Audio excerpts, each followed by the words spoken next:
My name is Jim Brooks. I was a sapper. I was in the second docks operating company at the Melbourne Town Hall. They put us through a short medical, and when there was enough, they were about 50 odd, they marched us around the city square. No, you went where you were told. We went to Caulfield Racecourse and spent the night there. Went from there to Echuca for 2-3 months and main basic training. And one day they said, we're going to form a new unit.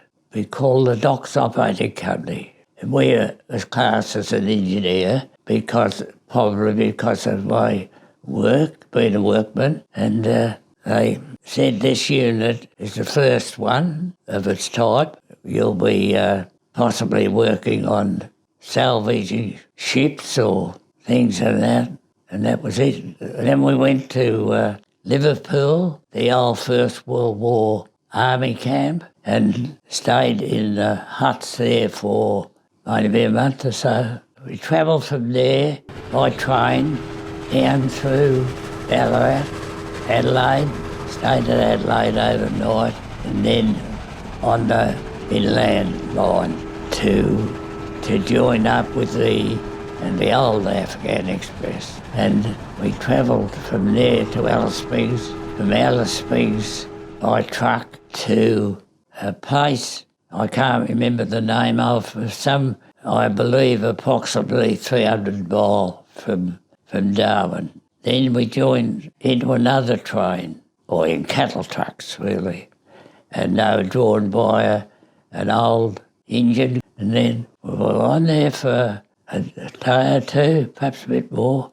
Over this, it had taken us quite a few days to get that far. And then we set off in the Leaping Lena was the name of the train, pulling the cattle trucks. We travelled on to go to Darwin. We pulled up during the night somewhere, and some servicemen came out of the bush and they said, "Who are you blokes?" And we said, "Oh, engineers." "Where are you going?" "We're going to Darwin." "Oh, you can't go to Darwin. This is the front line. We're the infantry." And I believe later on, that was about 30 miles back from Darwin, but I'm only going by hearsay. And we went to Darwin, and we stayed in Darwin for 12 months. Not many people in Darwin. Ack gunners, searchlight people. I don't know who else, but don't know of many others, because, of course, they thought that Japanese were coming to Darwin, and the infantry were on the ready, back a bit,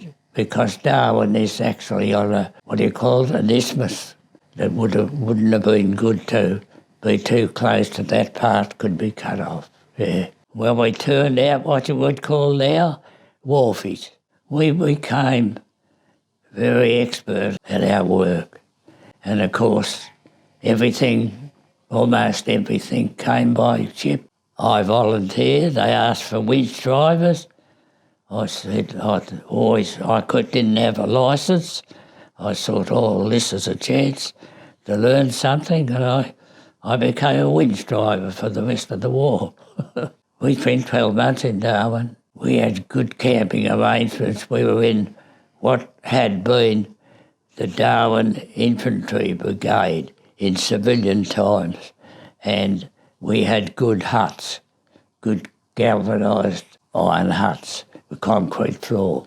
So we were pretty well off, although we worked continuously, 8 hours on, 16 off, unless it was necessary to work longer, and that could extend to anything. Once we kept going till we couldn't keep going any longer. And what was the food like? Did you get army rations or did you get civilian food? Pretty rugged. What they called goldfish, that herrings in tomato sauce was quite popular, and bully beef, of course, and potatoes. But that's about it. Yeah, we worked. We handled everything off the ships, and some of the things, the largest would have been a steam engine for the railways, and that took a bit of... We had a few gentlemen that had worked on the wharf and knew a bit about, and we also had officers that probably been engineers, and they managed to take that off the ship and many other things. And then after 12 months in Darwin, came back and had leave and was off to Moresby. Went to probably Royal Park and then off to down to the train, down to the port and off to Port Moresby. Yeah, didn't take us long. Not far across there. We were young, we were looking for, thinking, oh, this is great, we're going somewhere else. And when we were in Moresby, it was much the same, although we had a few unusual things. The most unusual, I think, that we handled were a boatload of mules straight from Texas. Real cowboys looking after them, because they weren't allowed ashore, of course, because of cattle feeders. And, boatload of mules. And being a winch driver, I was up on the top deck, the last ones to come out were the last ones on the top deck, because, of course, it wasn't too good for them down below. Nearest one to me in the pens at the back of me were open pens. He could just reach me with his big tongue. And I reached forward and he'd reached forward. Very lovely animals. What happened to them? I made inquiries with my curiosity and I don't know.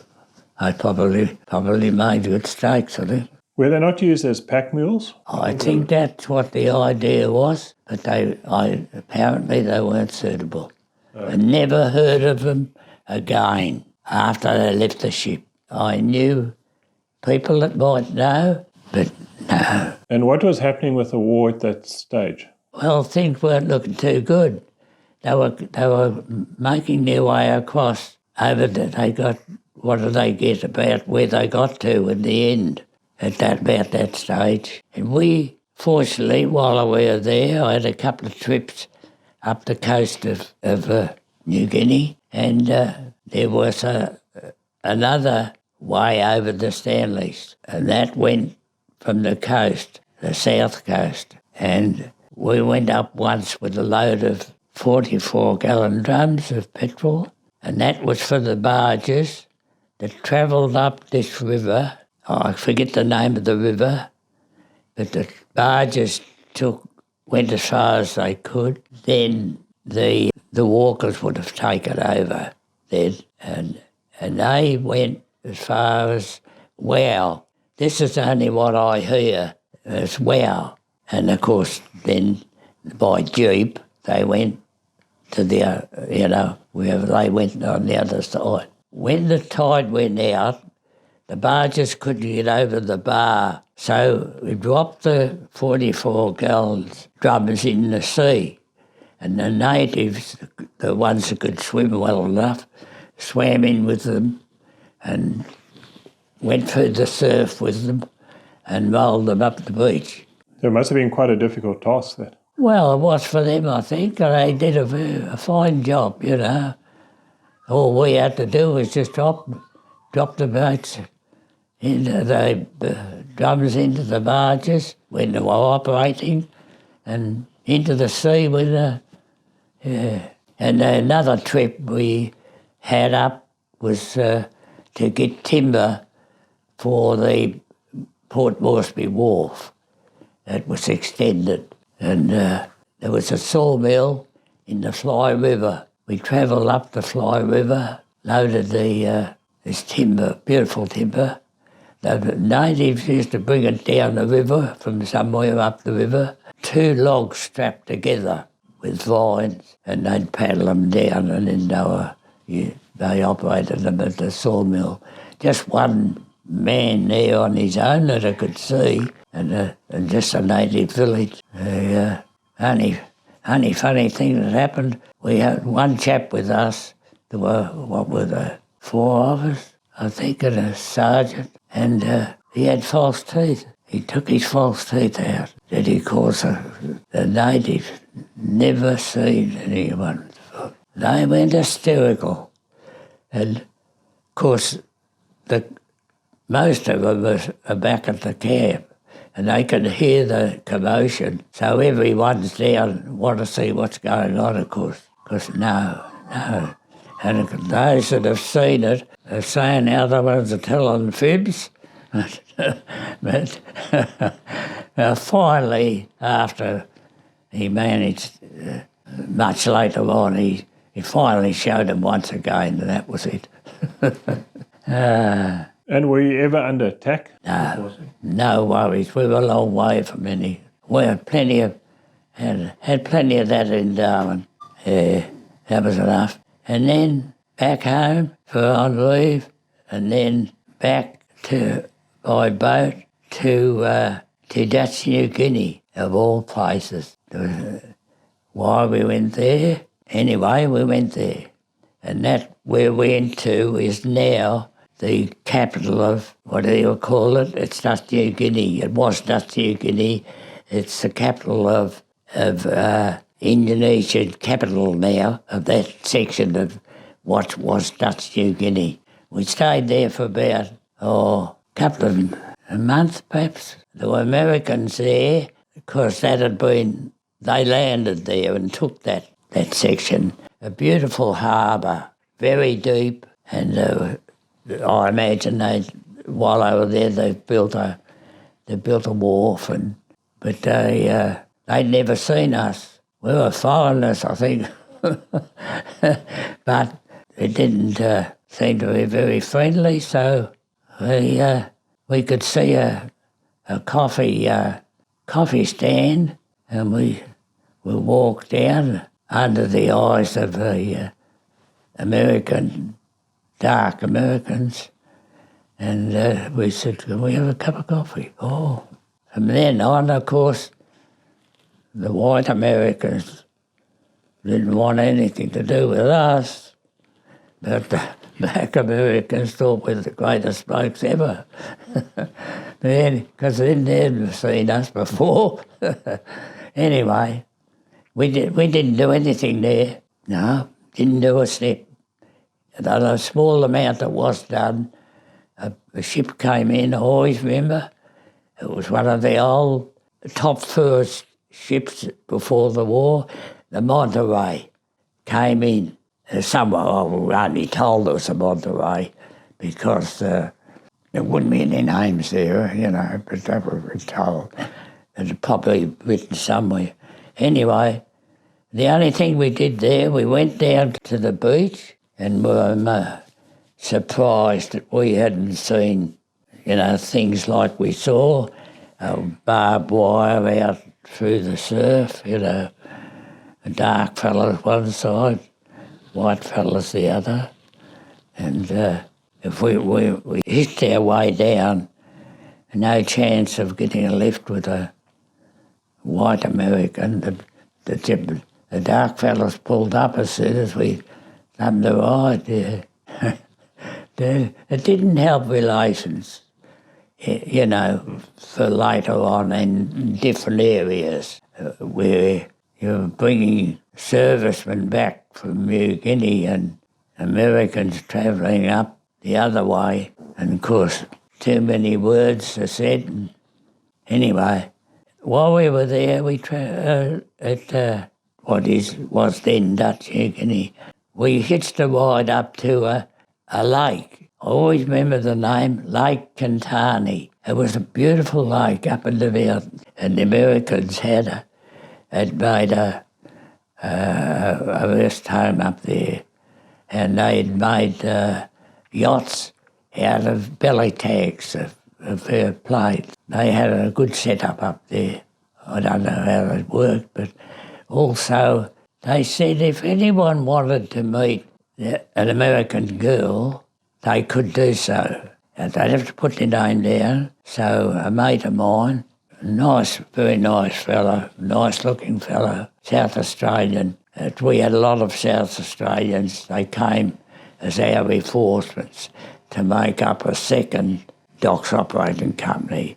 And then there became a third and a fourth, and I believe at the end of the war there were a dozen. But he put his name down and he went off, and he had to take with him a blanket and a rifle. And we said, "What's that for? Why do you have to take those?" Oh, they told us that we have to protect the young lady, you know, and the blankets to sit on, you know. And he went out and he said they weren't, I don't think they were allowed outside the area, you know, they had a fenced off area where their camp was. We had made our own camp with tents there. And he said we just talked about where we came from and that sort of thing, and our lives, you know, before we joined up and that. Yeah, that's about all that happened there. Went from there to Maratai, and Maratai was the jumping off spot for the landing in Borneo. We landed on the east side and the west side. The east side went first. It landed at where Tarakan. We went to the other side and landed on the island, 7 mile off the coast of the mainland of at Brunei and that. And that was the landing for that side, because there was an airport or what became an airport. Might have been a small one, and of course that would be extended and that's where they operated from there. Yeah. And of course where we worked from, we were flat out 6 hours off we had. Worked the rest. If you're lucky you could have a shower in that time and a feed. Same type of work. Anything, yes, plenty of ammo, a lot of petrol. When you think about it, petrol was dangerous stuff to be handling with 44-gallon drums. But one unusual cargo we did unload in Borneo was apparently when it was loaded, it was the sheep, and the top half of the sheep is put inside the bottom half, which I didn't know, of course, but that's the way it's loaded. And apparently it must have been very heavy rain when it was loaded, and it was a freezer ship, and the carcasses all froze together. So they issued us with picks, and we got them apart with picks. On the island off Borneo was what they called a knoll. A knoll was a small, hill on the island, and the Japs had dug in, many of them. They'd probably had plenty of time. They'd been there for might have been years. And our camp was here, just beside a bit of a road. There's another bit of a road up that way. All of a sudden, we're wakened. There's shooting. So we're out of our bunks, and the Japanese had somehow come through from up on that knoll, and they marched down that road. It just happened to be an infantry patrol coming along. The infantry patrol came along. Of course, he called out password, and Japanese couldn't give the passwords. Passwords were all started with L, and Japanese can't say L. The password would be Llewellyn, or letter was starting with L. And of course he doesn't answer, it's on. How lucky were our officers? Their tents were beside that road. This is only 100 yards, 200 yards from it.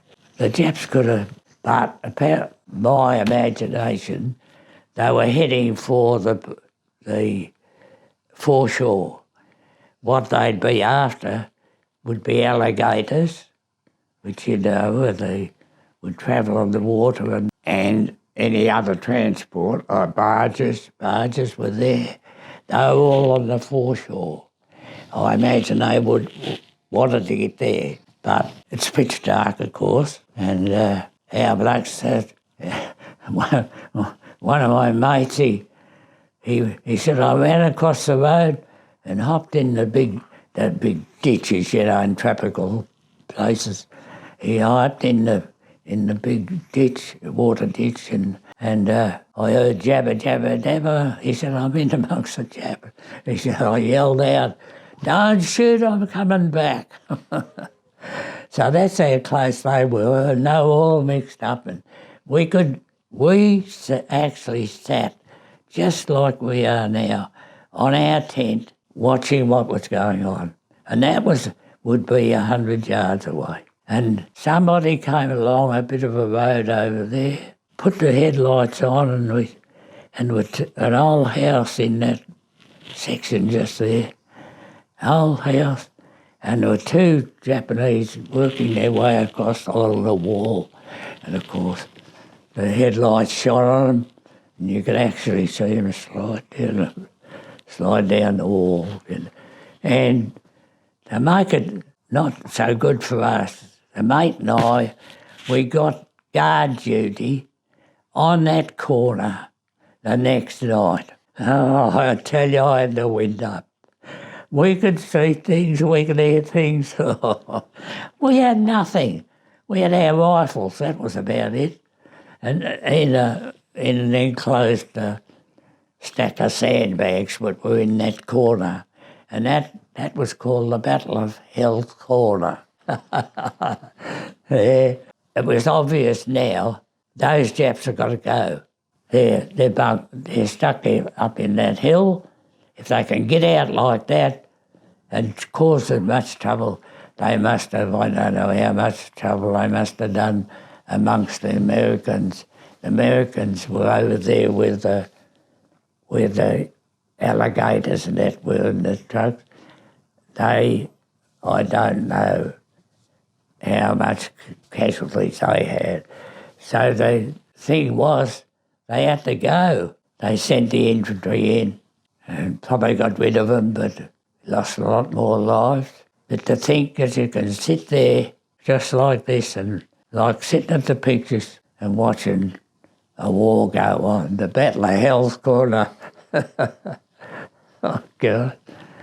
Now, that's my story. Tradesman, if your boss wanted you, he could ask for you back. And that was, I was asked for back because the tradesmen were needed, and there was going to be a boom, and I went back to my own job, luckily. And yeah, I was stiff enough to be on my own. As it turned out, there was another chap from our unit, but I finished up on an old German ship that took us, I believe, almost 16 days to get to Brisbane. The chaps that went from my unit and others that went almost the same time as me were in Brisbane in 3 days. Went on an aircraft carrier, sitting up on the deck playing soccer. That's the luck. That's the way the cookie crumbles. Anyway, I got back safely, and I'm very, very lucky to be here. And what were the things that, when you think back? Oh, mateship, mates. Yeah. I feel sorry to think all those chaps that lost their lives, and there was a lot lost their lives too. Things happen. Yeah. When I go to the OSL, when I go to the Anzac March and that's my thought, that and we lost so many, who can blame anyone? Yeah. Anyway, I talk too much. That's the only time you get me to talk, I think. I've never spoken to often. You can't talk to anyone unless it's your blokes that was there. I've told my wife, told my daughter, probably the only ones I've ever told it, about in Borneo. And that, like I say, just the way the cookie crumbled. And do you think it made you a better man, having gone and served time in the military? Oh, it certainly didn't make any worse. No, because you think, well, in my case, I'm still here, my age. I suppose I can say what I'm going to say, but these days I think it'd be. Anyway, like you say, you could always cut it out. We're on a ship called the Gorgon, steamship Gorgon, a regular one that up and down from New Guinea to the mainland. And we were up on the top deck and we could see to the end of the wharf. And at the end of the wharf there was a hut, and that's where the officer on duty would stay and sit for the day when he was on duty. And he had a runner to send any messages that he would send out. And Big Mac, as we called him, he was a big strapping fellow with a big voice. He was the quartermaster officer. He's on duty. And we saw Big Mac walking up the wharf. And we said, "Here's Big Mac. What's he coming up on the wharf for?" So we watched Big Mac. He comes up to the wharf, and right opposite almost where we are, watching him, and he calls out, "Captain, SS Gordon." And the voice comes back, "Captain here? Captain, you'll have to go out in the stream." And the captain said, "I can't." And Big Mac said, "What? Why?" He said, "I haven't got an anchor." And Big Mac said, "Good Lord, man, it's like going to a bottle without a cock." You can imagine that boat has probably never, ever anchored anywhere but a port, like a mainland port. And the anchor, they've only been there about 50 feet, and they probably dropped anchor out of one of those islands, and that would go down forever. That's that deep. And he's probably let the owners be no stop on the way she's gone. He'd be in trouble. When we came back from Darwin, out by the side there's my little bit up there out of the black and white, about a cocky. That cocky he gave us in Darwin, we considered, or someone did, 3 minutes extra time to take cover, than 3 minutes more than before the siren went. And then that cocky did that. He screeched and he screeched. He could hear those planes, and they were a long way away. Amazing, eh? Yeah, what happened to old cocky? He had attached himself to our camp, being the only camp in Darwin, really, and a few cats. He chased the cats away, and a couple of dogs. And so he could sense the planes or hear the sound? he could hear them, and they'd believe that the nearest hearing point was out somewhere around Bathurst Island or somewhere. And that would have to go somewhere and then probably come back. I don't know, but I imagine, but we were getting it almost direct. Did you have trenches to go to? Yeah. And what went through you? What was your feeling when you heard the alarms go off? First time, it gets a hell of a fright. You get a bit of earth falls off the side of the trench, and you think you're being shot or something. But anyway, you soon get over it. As long as you got cover, you're right.